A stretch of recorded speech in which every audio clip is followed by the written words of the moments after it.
What's going on in Southern California right now is worse than we could have imagined, and it's getting even worse. With the quick numbers right now being tens of thousands of acres burned, over 2,000 structures destroyed, at least tens of billions of dollars in damage, and 5 dead. Also, the number of active blazes has expanded from 3 to 5, with new ones popping up near the Hollywood Hills and Antelope Valley. Now, the one in the Hollywood Hills, that drew a lot of attention in particular last night because it was threatening not only famous landmarks like the Hollywood sign and the Griffith Observatory, but also the densely populated areas of the famous Hollywood Strip as well. With that then leading to mandatory evacuations in these areas, although that was lifted as of 7:30 a.m. local time. And reportedly, while that fire hasn't been contained at all, it is slowing down, which could explain why the evacuation orders were lifted. But unfortunately, that is nowhere near the only fire that firefighters are struggling to stop. The Palisades fire and the Eaton fires continue to blaze and grow, and their destruction's just been fucking devastating. In the Palisades, we've seen entire neighborhoods and historic shopping districts completely destroyed. In a lot of Altadena, where the Eaton fire has done most of its damage and where the most buildings have been lost so far, it's almost literally entirely gone, as we can see from satellite imagery. And neither the Palisades nor Eaton fires have been contained as of recording, and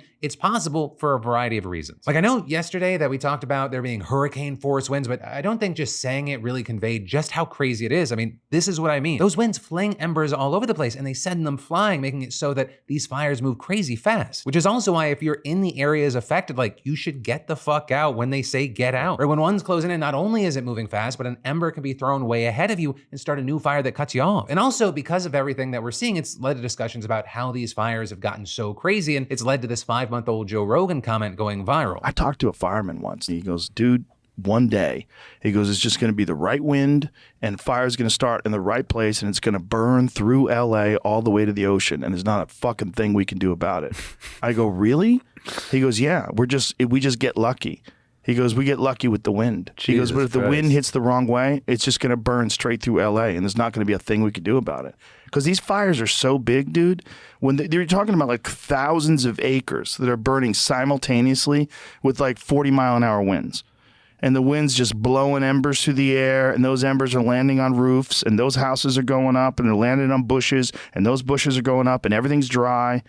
And once it happens in a way where it's so spread out that there's nothing they can do. Although also with that, I will say anyone from or who has lived in SoCal will tell you that this is kind of an open secret. Like, the state has a fire season, like it's fucking Armageddon. The climate is perfect for massive forest fires, and the ecology is reliant on them. But also some, like the nonpartisan outlet Cal Matters, they've pointed out that these fires aren't during the normal fire season, and they could be fueled by climate change, which has led to crazy swings in weather. And I mean, you only need to look at LA to see what they mean. Almost a year ago, this exact place was flooded under record rainfall. In just the span of a few days, it got a year's worth of rain. But 11 months later, it's dry, on fire, and there's no water to be found. Speaking of which, that's been a big question for everyone, because it quickly became apparent yesterday that firefighters in places like the Pacific Palisades were running out of water at even the fire hydrants. With that then leading to a lot of speculation and accusations of incompetence. With, for example, Donald Trump saying on Truth Social, Governor Gavin Newsom refused to sign the water restoration declaration put before him that would have allowed millions of gallons of water from excess rain and snow melt from the north to flow daily into many parts of California, including the areas that are currently burning in a virtually apocalyptic way. He wanted to protect an essentially worthless fish called a smelt by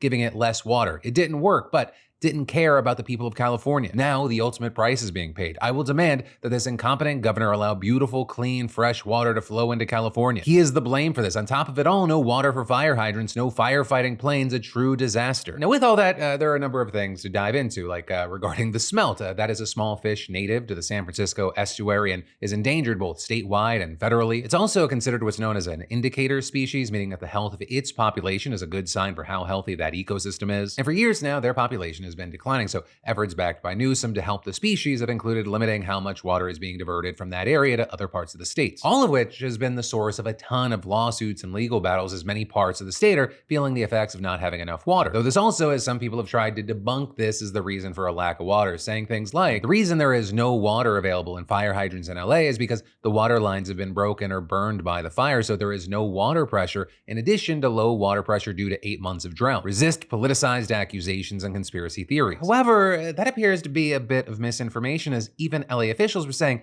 that was not the reason. I want to be very clear that the water continues to flow in the Palisades area through our main system. We haven't had any disruption into the water system, but because the winds were severely limited, the air operations, the number of fire hoses connected to the fire hydrants depleted our tanks in the area. specifically in higher elevations.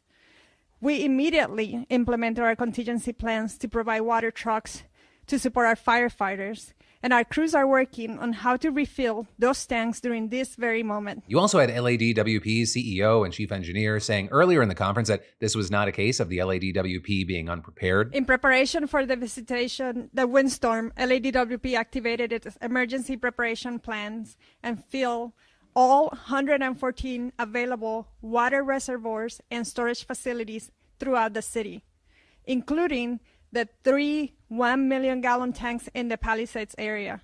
We also fuel all our generators serving our pump stations to ensure water will flow out through the emergency. And so the short version, according to LA's Department of Water and Power, is that the water was being used faster than it could be replaced since they couldn't rely on helicopters and planes to fight the fires. And in general, she also emphasized that they were searching for solutions to get even more water and also asking residents in Western LA to please conserve water. Now, with all that said, you also had a lot of people pointing fingers, trying to say who's responsible for what's happening, with many actually looking at LA Mayor Karen Bass. And as it turns out, Bass was in Ghana when the fire started, and almost literally the second she landed, she was asked questions about the situation. And at the press conference, she really didn't offer much new information and just reiterated what others said. That the city was prepared and is working together to tackle the issue. We also saw a lot of people talking about her push to slash the cities and the LAFD's budget, which was something that we talked about yesterday, so I won't go fully into it again, but there are some new things. Like, for example, a warning that LA Fire Chief Kristen Crowley gave to Bass last month that the budget cuts would hurt the department's ability to respond to emergencies just like this. But still, there are those who are defending Bass's decision and claim that conservatives are trying to play both sides of the issue. With essentially the main argument being that Bass had a lot of pressure to cut the city's budget in 2024 to close a massive deficit. But then when a massive disaster like this strikes, the city is asked, why was spending cut? But to be very clear here, right, it wasn't just conservatives who have been critical of the city and state's leadership. You had everyday people and folks like the Young Turks, Anna Kasparian, for example, being heavily critical of Democratic control of the state, saying with this, California and especially LA is controlled by Democrats. They are responsible. No more passing the buck. Our mayor, who was in Ghana as fires exploded in our city, cut the fire budget by $17 million.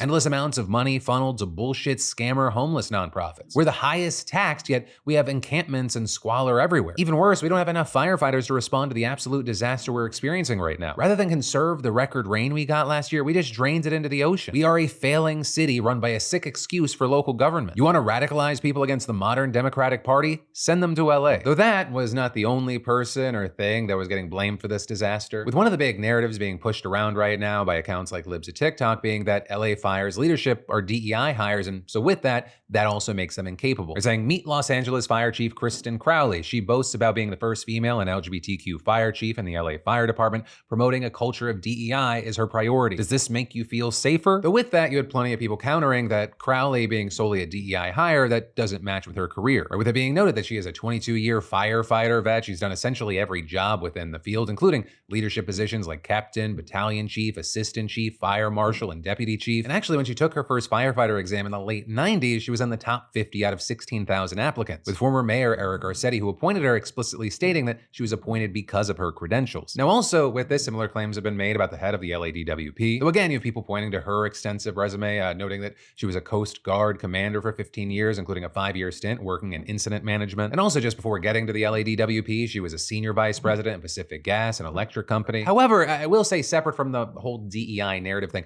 I should note that even with all those credentials, it doesn't mean that the ball couldn't have been dropped. It's just that on that front, we really don't know that yet, and likely won't know until some kind of investigation's done, which I'm willing to bet will be coming after things calm down. But then finally, with this, to wrap up a few other details, we have seen a ton of conspiracy theories related to all this. Some just kind of funny, and some just weird. Like, there's one guy who was implying something was up because the streets weren't burning when everything else was, to which the community notes had to just say, concrete doesn't burn. But then this also, as others were going the full elites are up to something narrative, saying things like, rumors are circulating that the Pacific Palisades fire was started by a satanic ritual. Pay close attention to the location where the fire began. The address stems from behind this creepy red roof mansion that is straight out of a horror movie. I am launching a full investigation into the neighborhood and the owners of those compounds. The elites will never again be able to operate in the shadows. And with that, like every good conspiracy theory, there's just a dash of truth at least in there. Because yes, the fire was reportedly started in a backyard according to officials. Not to mention that the creepy red roof mansion is just kind of a way to say you're not from Southern California without saying you're not from Southern California. But that's just a generic Spanish colonial style home. It's something that's very popular in SoCal. Like every house in that neighborhood has it, and not because they're secret Satanists. Also, as far as why this guy was saying this, you had community notes saying apparently that he makes these insane claims all the time